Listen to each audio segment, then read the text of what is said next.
this is Kathy Toso, and welcome to Tour So with Toso. I am here to help you pass the state exam on the very first try. Whether you're taking your broker's license test or your salesperson's test, I'm your girl. I'm here to help. Today we're going to talk about the cost approach to appraisal. There's 3 ways to do an appraisal. One is the market data or sales comparison approach, the cost approach, which we'll discuss today, and the income capitalization approach. The cost approach is based on the cost to build a new one. Basically, it's the cost that it's going to cost to build a brand new building to replace the old one, or to see what it would cost to build a new one and then depreciate the value to what the age of the current property is.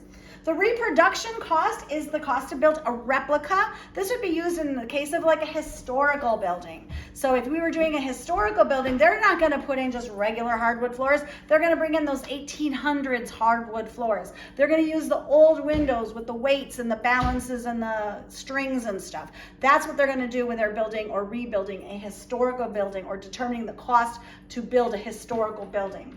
The replacement cost is to build a certain type of property with similar utility. Utility is usefulness. If my 1960s house burned to the ground and they wanted to figure out the value of my house, they would have to figure out based on utility. They're not going to build me a replica of my house.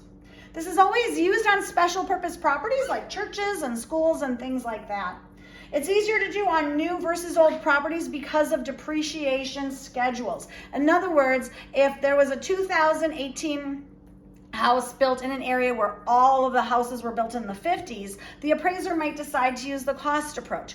Why? Because he could figure out how much does it cost to build a house in 2021 and then depreciate the 3 years to determine the value of the 2018 house. Does that make sense? So in other words, a new roof, a brand new roof built in 2021 is worth more than one that's 3 years old.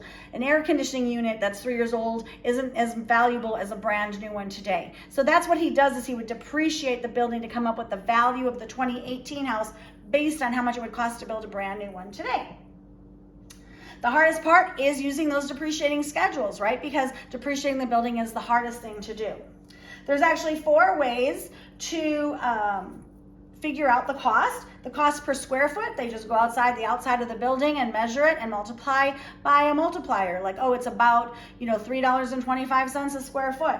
Cost per cubic foot might be used more for warehouses and things like that, where they measure and it's like the cubic feet, right?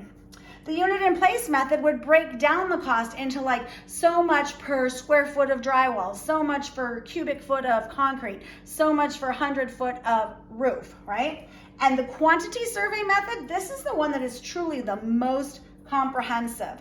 It literally takes into consideration all the costs of demolition, getting rid of things, new permits, retrofitting, and all that kind of stuff. So for the test, you need to know that. The other thing that's actually not on my board here that you do need to know is that the cost approach sets the upper limit of value. It sets the upper limit of value. I'm going to write that down.